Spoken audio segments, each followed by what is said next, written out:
Vamos a tratar en esta mañana un tema que es muy ad hoc. ¿Por qué? Porque estamos rodeados de desastres naturales, de catástrofes. Siempre ha habido terremotos en la historia, siempre ha habido huracanes, siempre ha habido tornados.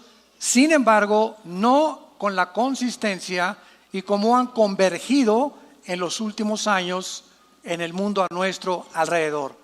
Ni tampoco tan devastadores ni con la fuerza con la que están azotando a las diversas naciones y continentes en el mundo. La increíble cantidad de tragedias que en los últimos años han azotado el mundo han llenado de sorpresa, de consternación a millones de personas. Y tenemos, por ejemplo, el tsunami, ¿se acuerdan de Indonesia? 300,000 almas ahogadas. Recuerdo en aquel tiempo cuando nos entrevistaron en diferentes programas de televisión, de radio. Oiga, ¿qué nos contesta usted o por qué Dios permitió en el tsunami de Indonesia que murieran casi el 45% menores de 12 años de edad? ¿Hay respuestas en la Biblia? Claro que las hay y es lo que vamos a abordar. El ataque a las Torres Gemelas en el año 2001, en septiembre, 3,000 personas muertas, quemadas, sepultadas bajo cientos de toneladas de escombros, cuando 2 aviones que estaban tripulados por 19 terroristas árabes fueron y las dirigieron como misiles en contra de estas 2 torres.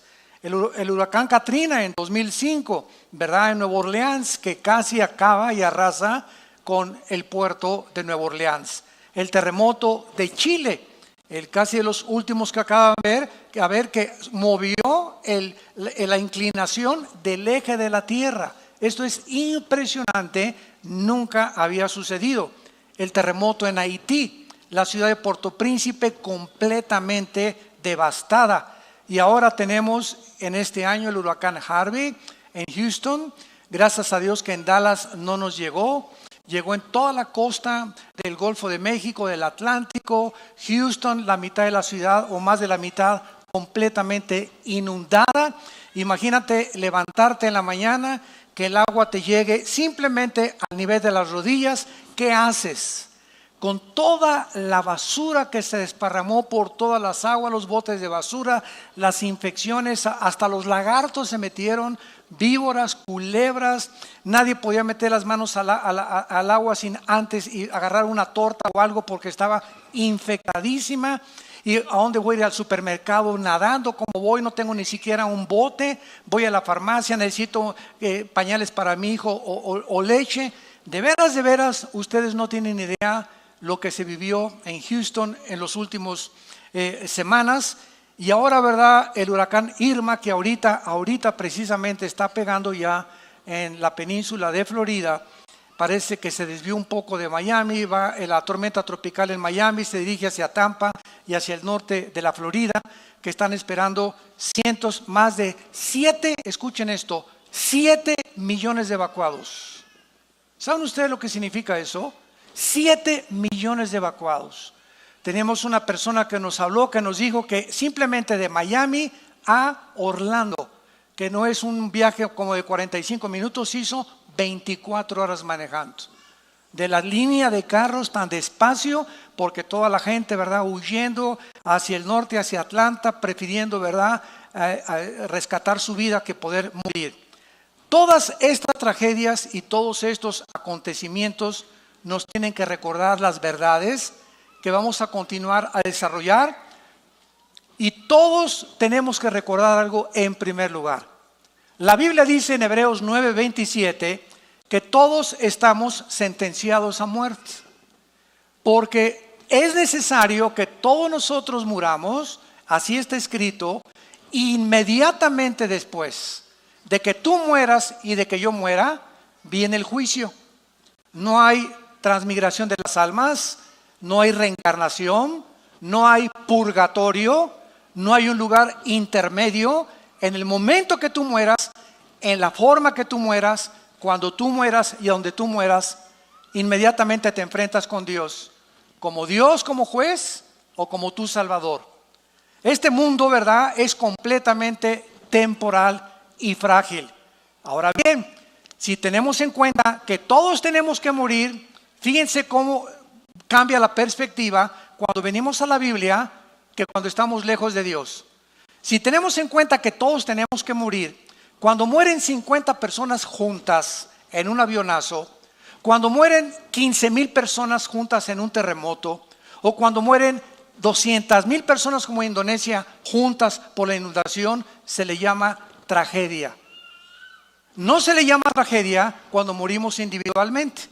Todas esas personas en Indonesia, en las Torres Gemelas, las que murieron en Houston, las que van a morir por los huracanes, todos teníamos que morir de alguna forma. Pero en el momento que es algo que nos rodea, le llamamos una tragedia. Porque todos quisiéramos morir en una cama, con una enfermera guapa, con aire acondicionado, con un plasma de televisión ahí en tu cama y que dijeras, adiós mundo cruel, ya nunca te veré. Sin embargo, no es así. Entonces tenemos que recordar que la forma como tú y yo vamos a morir no depende de nosotros. Ya sea un avionazo en la panza de un tiburón, un ladrillazo de un terremoto que te cae en la cabeza, un accidente de tránsito, una bala perdida, un asesinato, cáncer, enfermedades, todos tenemos algún día que morir. Así que no nos espantemos cuando las personas mueren. No nos tome por sorpresa porque no puedes tú evitar que ninguna persona viva eternamente. Esta realidad es inevitable porque muchas personas acusan a Dios por la forma como muchos seres humanos mueren. Ahí no tenían por qué morir en ese avionazo. No tenían por qué morir el 45% de los niños en Indonesia que murieron con el tsunami. ¿Sabes una cosa?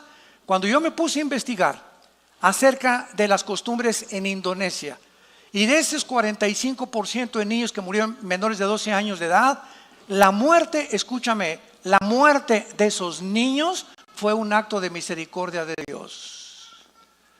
Si esos niños hubieran quedado vivos, hubieran sido educados en la brujería, en la prostitución, en el tráfico humano y en todas las desgracias que en esa zona del Asia se siguen practicando.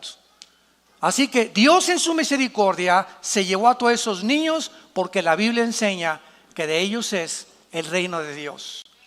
No, pero hay muchas personas que quieren que esos niños lleguen y sigan sufriendo y llegan a los 30 años y que sufran y que se casen y que se divorcien y que lleguen a los 50 años y que experimenten con el cáncer. ¿Cuántos de nosotros no quisiéramos eso? Ahora, ¿qué cosa es mejor? ¿Morir joven o vivir muchos años? Si es con Cristo, dice Filipenses 1:21 el apóstol Pablo, el morir es ganancia. Y si el vivir, si quedarme en la vida es Cristo, es mucho mejor. Pero así somos nosotros, ¿verdad? Como hay personas que me han hablado, oiga mi hermano, hoy por mi abuelita allá en la Cruz Roja, estamos todos deshechos. ¿Qué edad tiene tu abuelita? 95 años. Pues déjenla que se pinte ya. Hermanos, por favor, oren. Oye, espérame tantito, la pobre señora ya se tenía que ir. Es más, se tardó. Bueno, dichosos los que llegan con salud de esa edad, ¿verdad? Pero queremos que se quede. ¿Para qué quieres que se quede tu abuelita aquí, verdad? Si ella es cristiana, gloria a Dios, va a ser libre. El cuerpo es una prisión. No vengan a orar por ella, pero ¿para qué vamos a orar por ella? Para que se quede 5 años, hasta los 10, 100 años de edad, que ya no puede ni caminar la pobrecita, que ya no puede ni ver la pobrecita. ¿Para eso quieres que se quede tu abuelita? Simplemente porque la quieres tener como tú. La muerte para el cristiano es ganancia. Escapamos, dice la Biblia, bienaventurados los que mueren en el Señor, porque han descansado de sus obras. Entonces vamos a ver claramente por qué ocurren estas tragedias. Número 1, veamos la perspectiva de Dios. Isaías 55, versículos 8 y 9. Porque mis pensamientos, dice Dios, no son vuestros pensamientos. Dice Dios, yo no pienso como tú piensas, Pancho, Carmelita, astrofísico, físico, ateo, escéptico y agnóstico. Yo no pienso como ustedes. Mis pensamientos son muchísimo más altos que la forma como tú ves el mundo, la perspectiva que tú tienes de la muerte, la perspectiva que tú tienes de la vida, la forma como tú ves las tragedias. Entonces, la razón por la cual mis pensamientos son más altos que los tuyos es precisamente una de las razones por las cuales la mayor parte de los ateos, en los 40 años que tengo de compartir el mensaje de la Biblia, he tenido más de 45, 50 ataques y enfrentamientos y debates frente a frente en el radio, en la televisión, con ateos. Y durante el siglo XX, me acuerdo en los 90s, 80s, que fue la cúspide del siglo XX del ateísmo, el 90% de los ateos que hemos debatido durante toda nuestra vida, el 90% de los ateos son personas amargadas contra Dios. Que algo les pasó en su vida, que se enojaron contra Dios porque no pudieron encontrar una respuesta, y como Dios no les contestó porque no sanó a mi hermano, y cuando yo era joven dice que era cristiano, iba a la iglesia y le oré por mi mamacita y mi mamacita se murió, pues ahora ya no creo en Dios. Qué terrible que el hecho de no entender a una deidad y la forma como Él opera en el mundo llegue a los seres humanos a la conclusión de decir, pues es que yo puedo ser más sabio que tú, Dios, y yo si fuera tú, yo no haría lo que estás haciendo, ni permitiría las cosas que estás haciendo. Pero papá, tú no eres Dios, ni yo soy Dios tampoco. Entonces, siguiendo una lógica elemental y asumiendo que Dios es un Dios todopoderoso y que si existe forzosamente, imagínate nada más, somos chapulines comparados con Él. Como si un niño le preguntara a Alberto Einstein, oye Alberto, explícame la fórmula de la teoría de la relatividad, E igual a mc al cuadrado. La energía igual a la masa por la velocidad de la luz al cuadrado. ¿Qué le diría Alberto Einstein al niño chamaco con cabeza de ostión? Tienes 3 años, 4 años, aunque te la explique no lo vas a entender, porque tienes que pasar aritmética, cuadrados, resta, multiplicación, logaritmos, cálculo integral, álgebra, matemáticas cuánticas. Y entonces cuando evolucione tu mente, no es de que tengas una mente, la mía, la diferencia entre mi mente y tu mente, chamaquito, es que yo estoy más desarrollado que tú. Necesitas más años para comprender. Pues así son las cosas espirituales también. Con la mente de chapulín que tenemos, queremos entender a una deidad superior a nosotros y pedirle cuentas. Y la Biblia le llama soberbia intelectual. Cuando miramos la vida desde la perspectiva de la eternidad, lo que a nosotros nos puede parecer, síganme con mucho cuidado, lo que a nosotros nos puede parecer como tragedias, muchas cosas realmente a los ojos de Dios no lo son. Veamos un ejemplo, el más grande de toda la historia humana, la muerte de Jesucristo. Cristo, cuando estaba colgado y con sus manos abiertas en la cruz, ahí abajo de la cruz había 2 grupos de personas principalmente. Un grupo se llamaban los religiosos. Otro grupo, los griegos, los intelectuales de esa época. Ante los ojos de los religiosos, el hecho que ese hombre colgara en la cruz era una maldición. Porque en el libro de la Torá, en el libro de Deuteronomio, en el Antiguo Testamento, está escrito, maldito el que muere colgado en un madero. Entonces los fariseos chocaron y vieron que eso decía la ley y la experiencia decía otra cosa. No, es que a los ojos de la ley tú eres maldito, tú no puedes ser nuestro Mesías. Era una locura para ellos ni siquiera considerar que la muerte de Cristo era para la salvación de los seres humanos.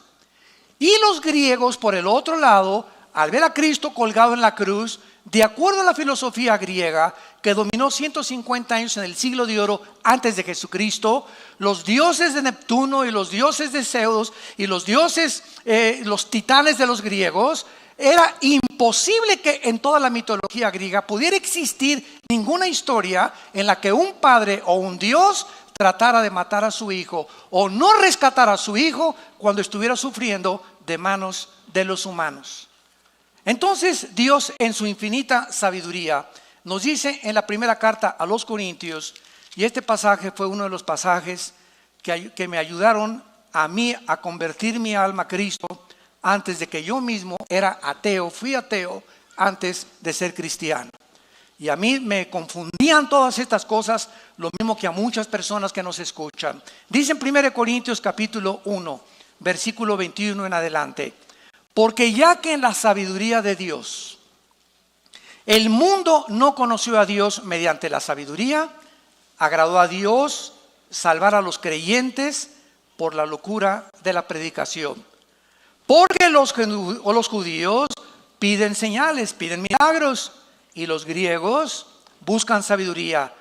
Pero nosotros predicamos a Cristo crucificado, para los judíos ciertamente tropezadero, y para los gentiles locura, mas para los llamados, judíos como griegos, Cristo poder de Dios y sabiduría de Dios. Porque lo insensato de Dios es más sabio que los hombres, y lo débil de Dios es más fuerte que los hombres. Vemos nosotros que la muerte de Cristo fue una acción que Dios determinó, que Dios escogió de una forma voluntaria para enloquecer la sabiduría de los seres humanos. Lo hizo a propósito.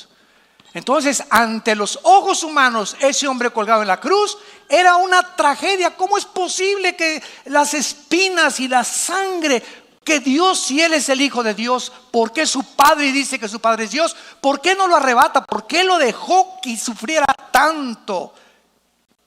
Esa era la perspectiva humana, pero detrás de eso que parecía tragedia ante nosotros, se escondía detrás de eso la sabiduría de Dios.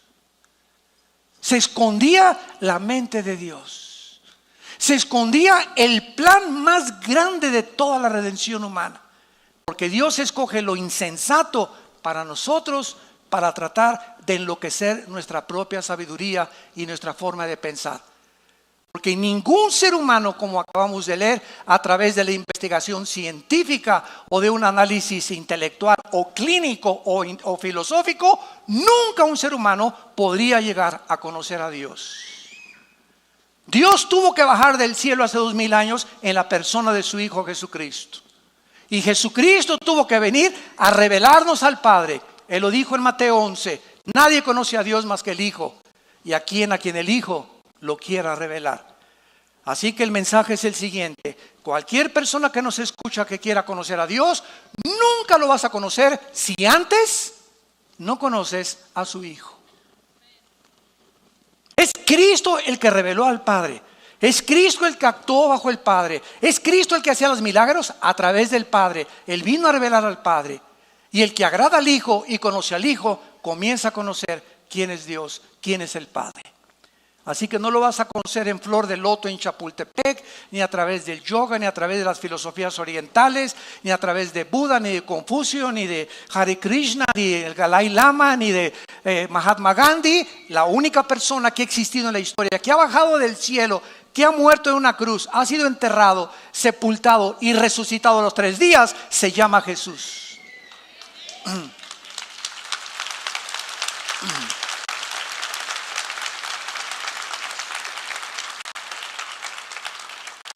Ahora bien, las catástrofes tienen que ocurrir antes que venga Cristo. La Biblia profetizó: habrá pestes, hambres, terremotos, sediciones en diferentes lugares. Dice en Lucas 21, las gentes desfalleciendo por el temor, por el bramido de las olas. Así fue escrito hace 2000 años. Y en respuesta a muchas preguntas que han surgido en relación a los huracanes, ustedes no se imaginan cómo hemos sido bombardeados. En las últimas 2 semanas, con llamadas a la casa de ustedes, me han despertado a la 1 de la mañana. Ay, mi abuelita tiene miedo que el huracán la agarre. ¿Y qué quiere que haga, señora? ¿Verdad? Ay, pues que ore por ella. Imagínense nada más. Que ore por ella a cientos de kilómetros de distancia. Y mi tío, que es ateo, dice que ahora sí, que por favor le explique a usted cómo es posible que Dios existe y permitiendo tantas devastaciones y tantas cosas. Unos son ataques, otros oraciones, otros inconsistencias, etcétera, etcétera. Pero es increíble cómo se encuentra ahorita la humanidad confundida, preguntando, gritando, ¿qué está pasando con el mundo? ¿Qué es lo que va a suceder? Viene la Tercera Guerra Mundial, el gordito loco de Corea del Norte a punto ya de mandar bombas a Guam, a Corea del Sur, a Israel, a Estados Unidos, etcétera, etcétera. Estamos en un punto de la historia tan conflictivo, tan confundido, que es la hora de la iglesia.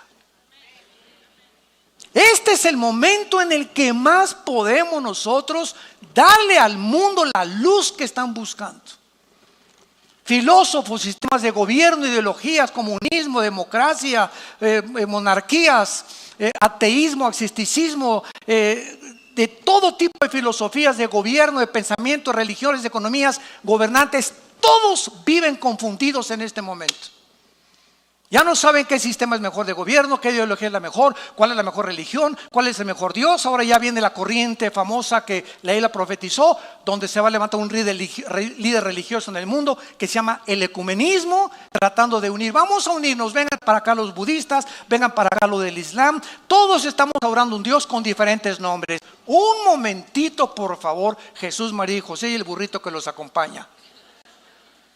¿Cómo que son diferentes nombres con el mismo Dios? De ninguna manera. A eso vino Jesús al mundo como un hombre radical a decirnos: nadie va al Padre si no es por mí.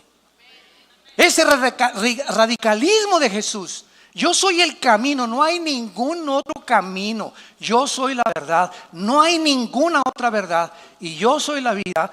Eso es lo que hace que el mundo le acuse y nos acuse a nosotros de intolerantes. Siempre que he tenido yo debates con rabinos, con budistas, con musulmanes, es que usted es intolerante. Usted nada más Jesús. Así es porque lo dijo: yo soy la resurrección y la vida. Yo soy el pastor y doy mi vida por las ovejas. Ni tu Buda, ni Mahoma, ni Mahatma Gandhi, ni el Dalai Lama, ni Hare Krishna, ni nadie ha dado su vida y ha dicho: voy a morir a los 3 días y voy a resucitar.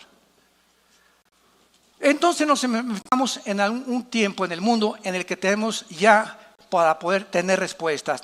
Todos tenemos que morir, ya lo vimos, y la pregunta no es si vas a morir, porque ese es un hecho, esa es una verdad. La pregunta es: ¿estás tú preparado para el día que Dios te llame a encontrarte con Él como juez o como salvador? Yo te pregunto en esta mañana, y a los que nos escuchan, no importa que sea tsunami, que sea un accidente de tránsito, todos tenemos que morir. La pregunta es: ¿estás preparado para morir?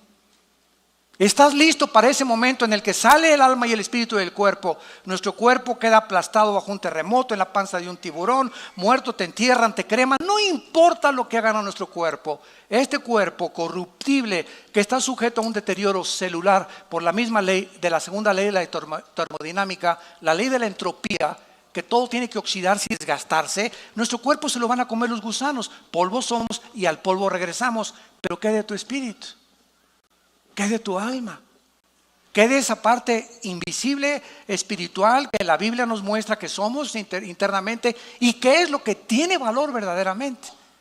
¿Qué vas a hacer del día de tu muerte? ¿Tú crees que Dios te dé la oportunidad de arrepentirte como te le está dando ahorita? Número 2, las tragedias nos enseñan también a valorizar la vida. ¿Saben ustedes qué palabras expresaron las personas que fueron evacuadas ahora? Mi esposa y yo lo veíamos continuamente en la televisión, en el huracán Harvey en Houston, Texas. Nadie estaba lamentando: mi televisión se quedó allá, mis palos de golf, mi caja con mis joyas. Todos los que iban en los botes y cuando venían los helicópteros a rescatarlos, lo único que ellos estaban realmente lamentando eran si había familiares que se hubieran ahogado. Pero en cuanto veían a un hijo, o ahí está mi papá, o ahí está mi mamá, no les importaba nada de lo que había sido destruido, ni cómo van a enfrentar el futuro. Mamita, me importa que tú estés vivo, hijos, estamos vivos, somos una familia, vamos a seguir adelante. Ellos comenzaron a valorizar que verdaderamente lo único que tiene valor es la familia. Las caras de alegría: ahí está mi mamá y salvaron a mi hijo. Y grita, hasta por el perro estaban contentos que lo habían salvado. Ninguno de ellos comenzó a decir: ¿por qué no sacaron mis palos de golf? ¿Por qué no me sacaron las refacciones que tenía en mi garage? Nadie lamentaba su televisión, su carro o sus bienes materiales.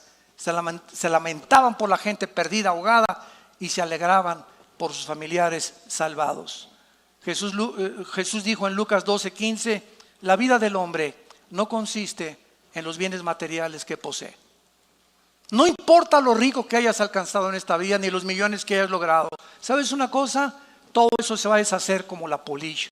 Y quiero decirte algo, Dios ha ido advirtiendo lo siguiente: Dios no está en contra de los ricos. 1 Timoteo capítulo 6:17 no les dice que vendan todo, les dice que no es el dinero el pecado, sino el amor a lo que tienen, que no guarden de más.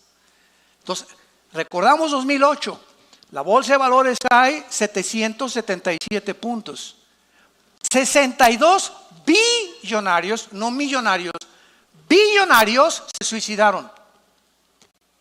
Oiga, pero si tenían no millones, billones, pero no los tenían debajo de la almohada ni el colchón.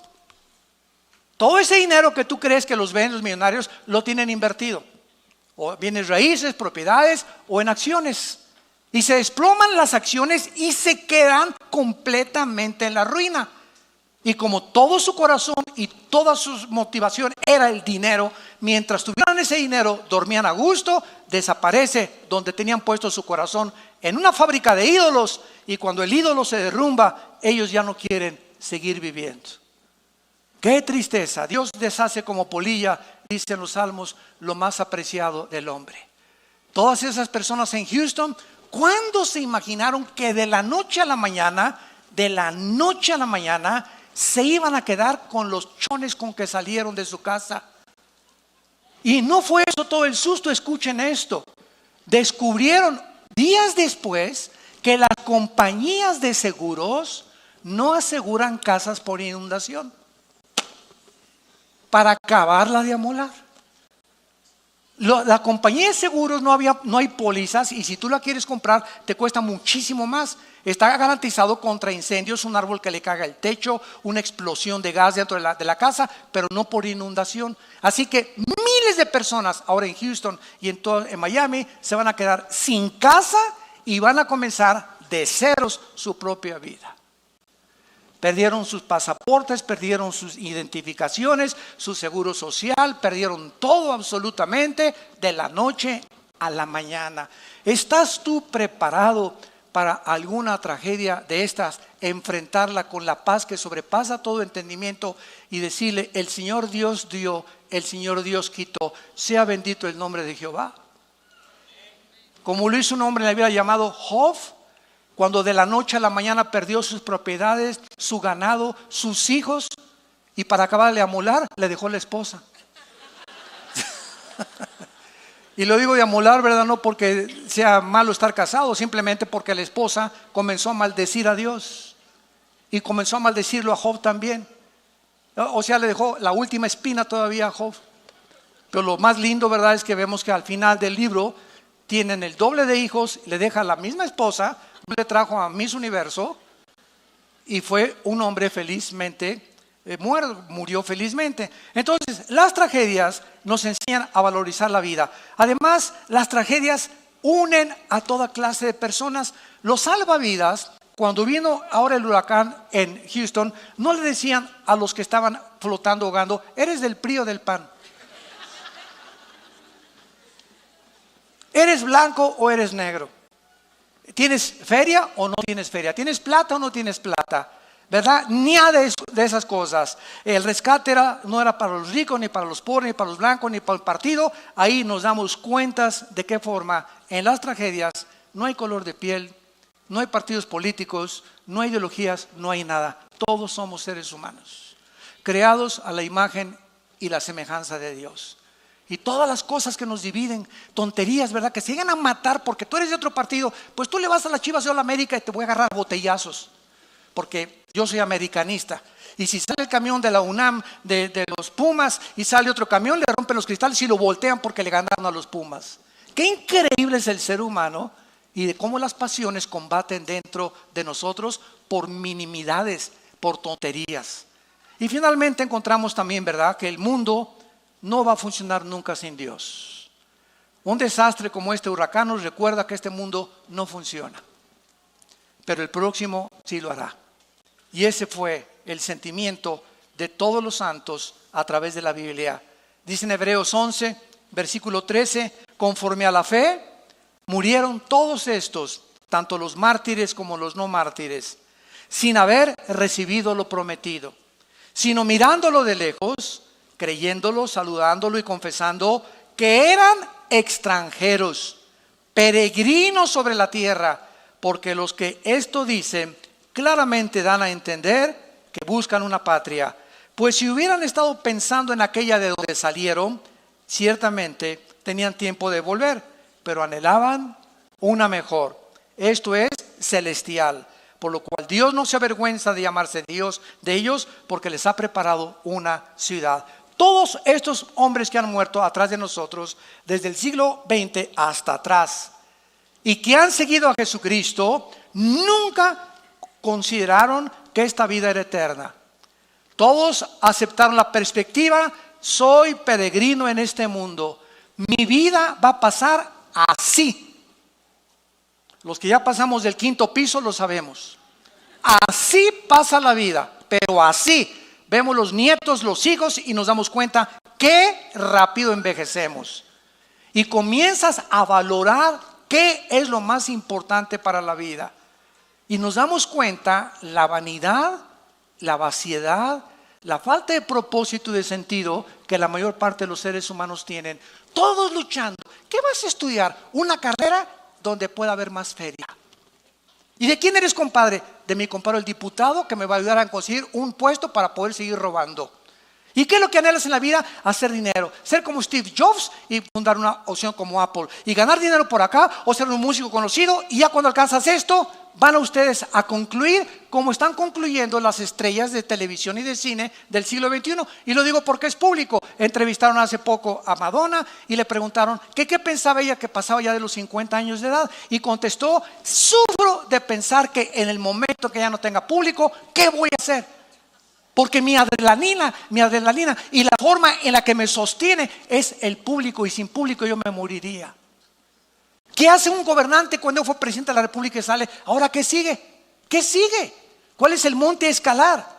¿Cuál es el monte a escalar cuando Elvis Presley descubrió, verdad, de que la vida era fatua, con millones de seguidores, con mujeres, y comienza a drogarse? Michael Jackson y todos los artistas, deportistas, boxeadores, políticos que llegan a los 40, 45, 50, alcanzaste lo que querías, y después ¿qué? Sigues vacío internamente. ¿Te das cuenta que te falta algo? Porque no hay nada, como dijo Jesús a la mujer samaritana: de esa agua volverás a tener sed, pero el agua que yo te doy será una fuente que salte para ti en vida eterna. El hombre es vano en su forma de vivir.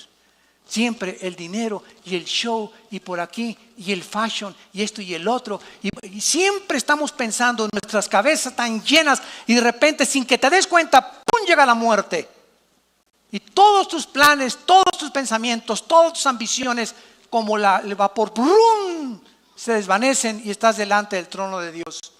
¿Qué hiciste con tu vida, hijo? Carlitos, Pancho, Carmelita, Lupita, ¿qué hiciste con tu vida?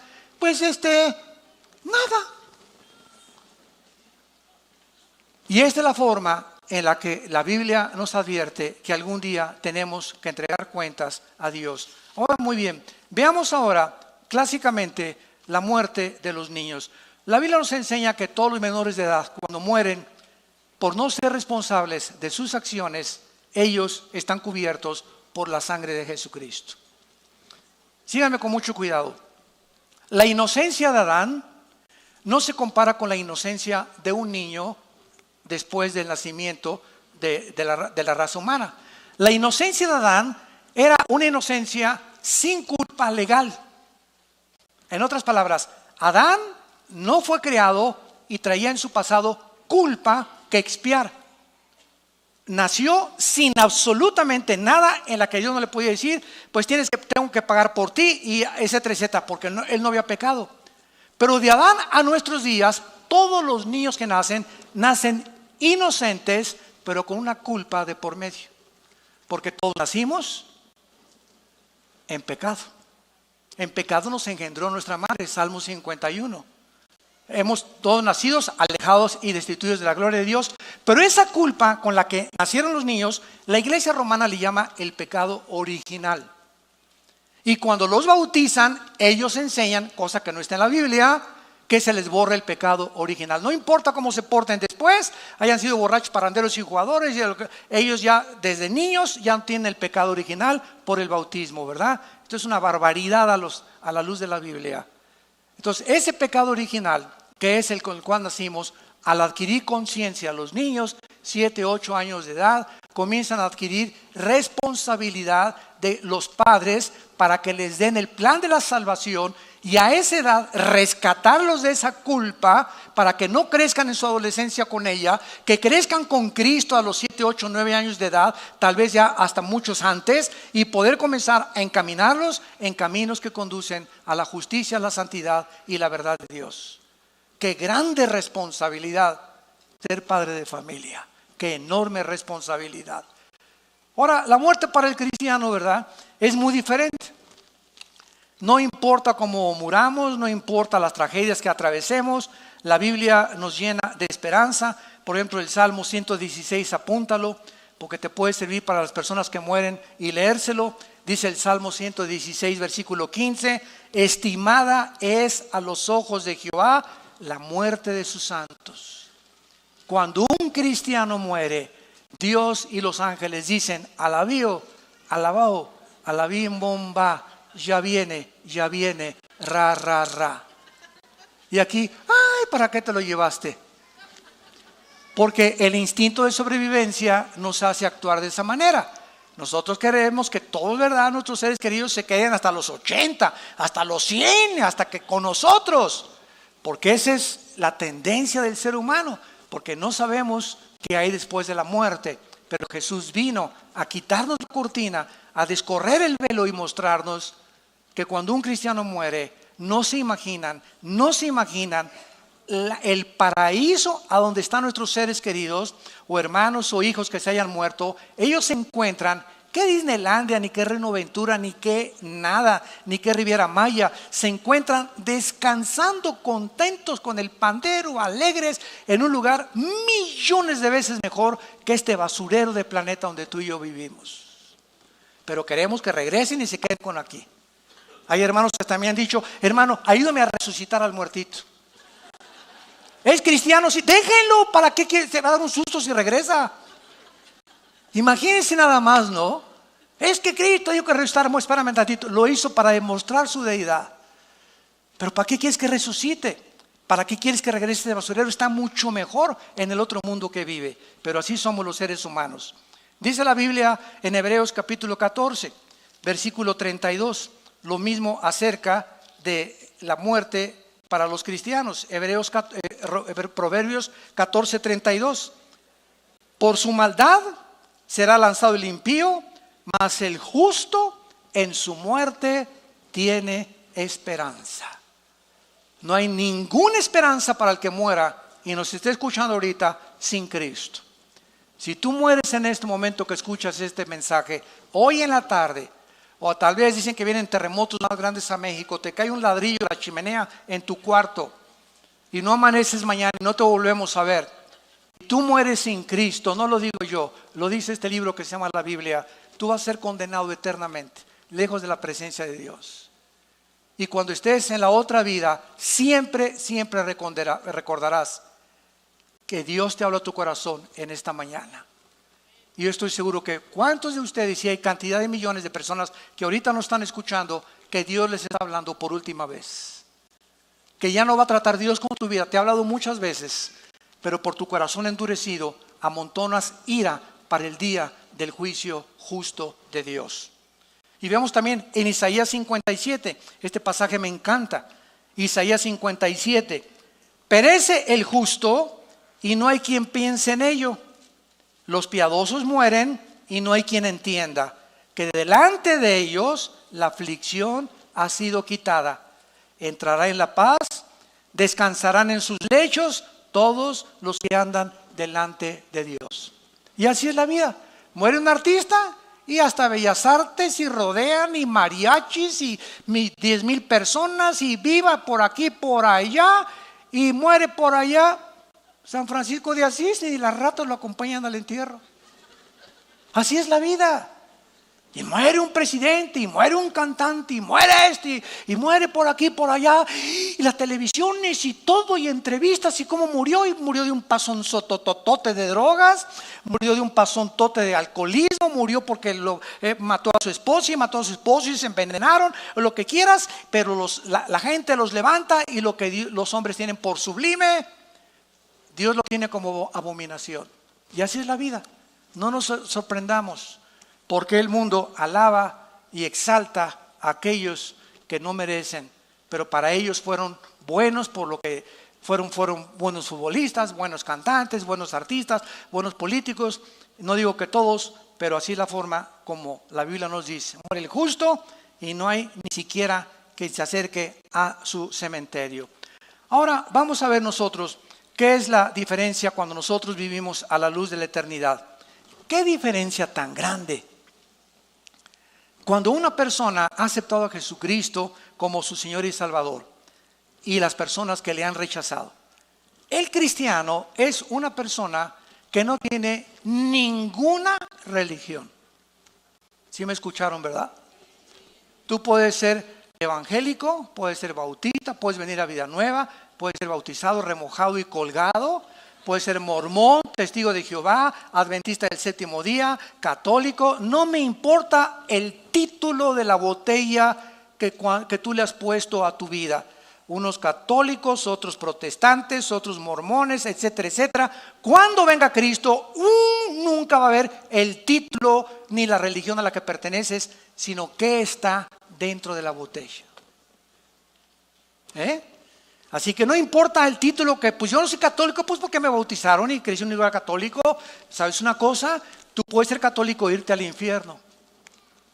Tú puedes ser mormón e irte al infierno. Tú puedes ser evangélico e irte al infierno. No es la religión la que nos salva, entendámoslo por el amor de Dios. Dice 1 Juan capítulo 5, el que tiene al Hijo tiene la vida. El que no tiene al Hijo, aunque tengas la religión que tengas, la religión y la iglesia te va a salvar. El que salva es la persona de Jesús. Entonces tú necesitas a la persona de Cristo en tu vida como tu Salvador, y cuando tú lo invitas como tu Salvador, comienzas a tener relación no con dogmas, ni con ritos, ni con peregrinaciones. Comienzas a tener relación con un hombre que murió y resucitó, viva, orgánica y dinámica, que se llama Jesucristo.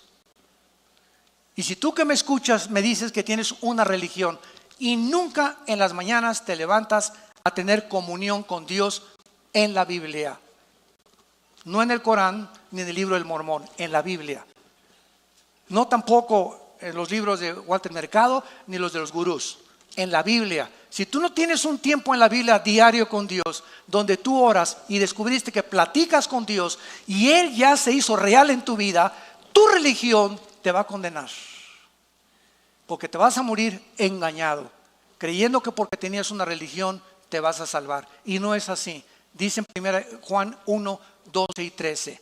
Mas a todos los que le recibieron, Evangelio de Juan 1, 12 y 13, a los que creen en su nombre, les dio potestad de ser hechos hijos de Dios. Que dice la Biblia que no es cierto que todos somos hijos de Dios. Cuando tú oigas que alguien dice, o un líder cristiano, un líder religioso, es que todos somos hijos de Dios y todas las religiones tienen el mismo Dios, es el mentiroso más grande que tú has oído, disfrazado de ángel de luz. Todos somos criaturas de Dios, pero la Biblia dice que los que reciban a Cristo, a esos, no a todos, a esos Dios les da el poder de llamarse hijos e hijas de Dios. Un día estuve en un convento con unas monjitas, y yo amo las monjitas, ¿verdad?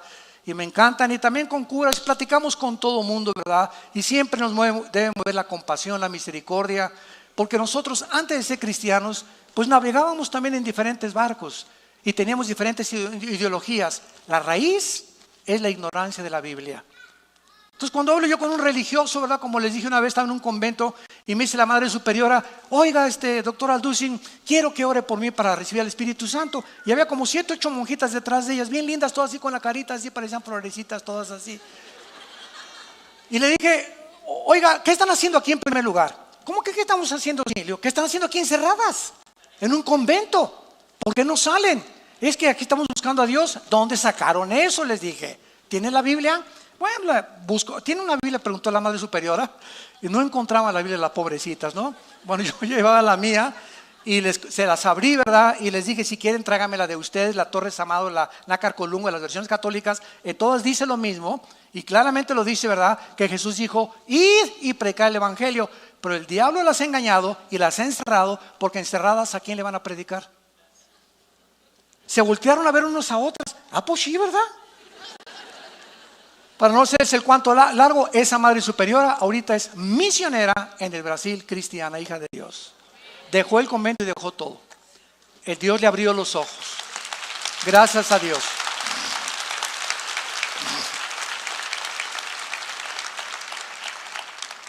Jesús profetizó a sus discípulos que vendrían estos tiempos, aumentaría en el mundo las guerras, el hambre, el odio, la falta de amor, la deshumanización y la falta de afecto natural. Y el síntoma, damas y caballeros, para terminar, más grande de descomposición social.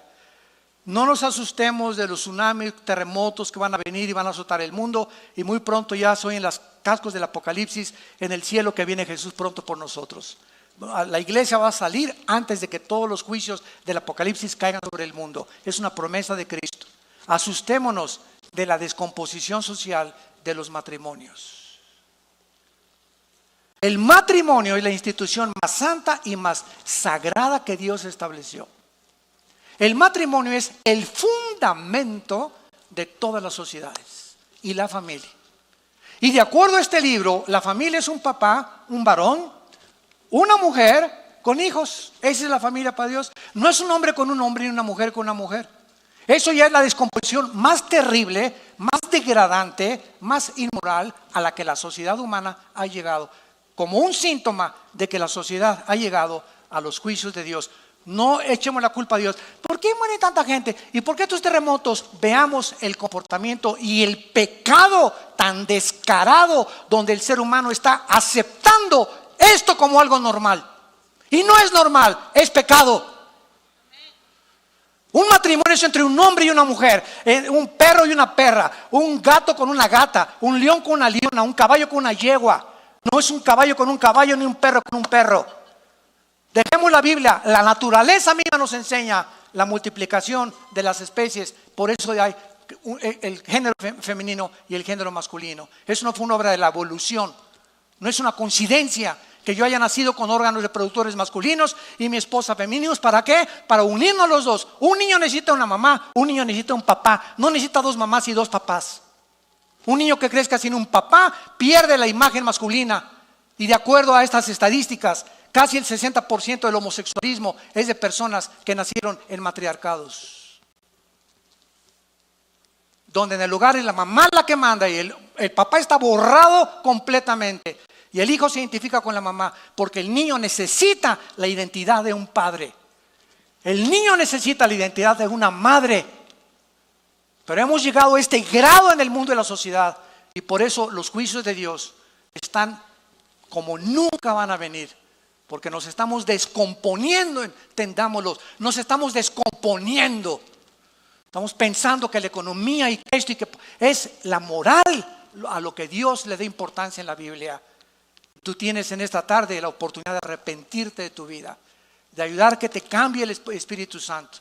Cristo vino para transformar nuestras vidas, para darnos paz, para darnos dirección, para abrir nuestro entendimiento y entender por qué nací, cuál es mi propósito en el peregrinaje. Vamos de pasada por este mundo. Nos está esperando un mundo muchísimo mejor. Vengamos a la cruz en esta tarde. Ven a la cruz y tus pecados, si fueren negros como el carbón, como la blanca lana, vendrán a ser. Porque Dios muestra su amor para con nosotros, en que siendo un pecadores, Cristo murió por nosotros. En otras palabras, el mensaje de la Biblia no es, mira, deja la borrachera, deja tu amante, deja tu homosexualismo para que Dios te acepte. Ese no es el mensaje de la Biblia, ese es el mensaje de las religiones. Esa es la gracia, es lo que hace diferente el mensaje de este libro a las demás religiones. El mensaje de la Biblia dice, ven cómo estás, Eres homosexual, ven a la cruz. Cristo murió por ti, por los pecadores, no vino por los buenos. Eres borracho, parrandero y jugador, eres un adúltero, eres adicto a la pornografía, ven a la cruz, así como estás. Y si tus pecados fueran negros, mataste a 30 personas, abortaste a 50 niños, ven así como estás, con esa culpa que te está destrozando, y la sangre de Cristo nos limpia de toda maldad. Es el mensaje de la cruz. Vengan como están. Ven cómo estás. No digas, es que yo quiero primero cambiar. Es que nunca lo vas a hacer. Si así fuera, si hubiera alguna fuerza en nosotros que nos pudiera proporcionar la paz y que pudiéramos cambiar, no hubiera muerto Cristo en la cruz. Pero Él murió precisamente por nuestra debilidad, por nuestra incapacidad de vivir para Dios. Ese es el mensaje de la cruz. Si no fuera así, entonces la muerte de Cristo fue un desperdicio. Tenemos que entender este mensaje y compartir este mensaje. Dios nos acepta así como estamos. Yo cuando vine a Cristo era un pobre en el suelo, sin destino, ateo, borracho, experimentando con algunas drogas, con un odio tremendo contra el mundo entero, retando al cristiano, retando a todo mundo, contra toda autoridad, ¿verdad? Me decepcioné del comunismo, me decepcioné de los gurús, etcétera, etcétera, de los Hare Krishna. Ya no sabía qué hacer con mi vida, intenté quitarme la vida 2 veces. Y en ese sentido, mi hermano Alejandro, que lo conocen ustedes, que es pastor de esta iglesia, fue el que me abrió la Biblia y me dijo: ven a Cristo, no te invito a una religión, ven a Cristo, dale la oportunidad. Le has dado oportunidad a Buda, metiste a Buda tú, metiste el programa de Buda, metiste el programa del Maharashi, metiste a Walter Mercado, metiste a los brujos, metiste a los astrólogos, metiste a Bertrand Russell, a Nietzsche. Ábrele la puerta ahora al programa, al software de Dios. Es gratis, me dijo, dale la oportunidad. ¿Por qué no le das la oportunidad? Lo vi muy lógico, muy convincente. Caí de rodillas y le dije: Jesús, si tú eres el Hijo de Dios, aquí estoy. Yo no te prometo, yo no puedo cambiar nada en mi vida. Vengo a abrazar tu cruz para que tengas misericordia de mi pecador. Ese es el mensaje que Dios te comparte en esta tarde. Ven a la cruz, arrepiéntete de tus pecados y dile ahí desde tu lugar en este momento, así con tu rostro inclinado: Señor mío y Dios mío, te pido perdón por mis pecados. Te pido perdón por mi vida pasada, porque no he hecho lo que es agradable delante de tus ojos. Y he descubierto esta mañana que tampoco puedo yo cambiar. Mis pecados son más grandes que mi fuerza de voluntad. Por naturaleza nací pecador y amo el pecado. Y ahora he comprendido, al oír el mensaje de la Biblia, que en esa cruz tú tomaste mi lugar con todos mis pecados que en este momento tengo, y a tu Hijo lo castigaste en mi lugar. En lugar de condenarme, condenaste a tu Hijo. En lugar de esa ira que me tenías reservada, esa ira la descargaste sobre tu Hijo. A tu Hijo Jesucristo no lo perdonaste para perdonarme a mí en esta mañana. Oh, qué grande amor, oh Dios, has tenido para tu siervo y para tu sierva. Qué grande amor, Jesús, has desplegado con tus manos extendidas en esa cruz. Te invito en este instante a que entres a mi vida como mi Señor y mi Salvador. Oh Dios, con tu sangre preciosa, lávame. Me arrepiento sinceramente de mi vida y entra a mi corazón para darme el poder de ahora, en la corta vida que me queda, vivir para ti, para conocerte, alabarte y darte a conocer a mi familia, a mis amigos y a todas las personas con las que me quieras rodear, porque te lo pido en el nombre de Jesús. Amén. Vida Nueva para el Mundo se sostiene y propaga el mensaje de salvación de Jesucristo gracias a Dios y a tus donativos. Llevemos juntos el Evangelio de Jesucristo al mundo entero. Realizamos eventos, seminarios, congresos y diferentes programas para dar a conocer el mensaje de salvación y el poder de nuestro Señor, transformando y edificando vidas de mujeres, hombres, niños alrededor del mundo. ¿Qué pasa cuando decides hacer tu donativo? Aunque no puedas llevar la palabra personalmente a todo el mundo, de esta forma lo estás haciendo. Con tus donativos o aportaciones, estás sembrando y formando parte de lo que Dios está haciendo en su obra.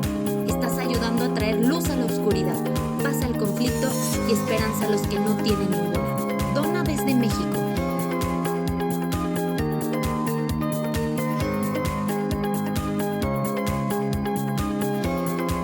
Dona desde Estados Unidos.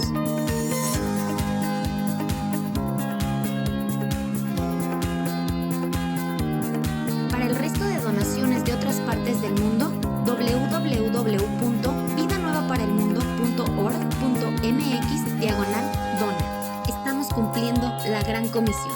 Por tanto, vayan y hagan discípulos a todas las naciones, bautizándolos en el nombre del Padre, del Hijo y del Espíritu Santo, enseñándoles que guarden todas las cosas que les he mandado.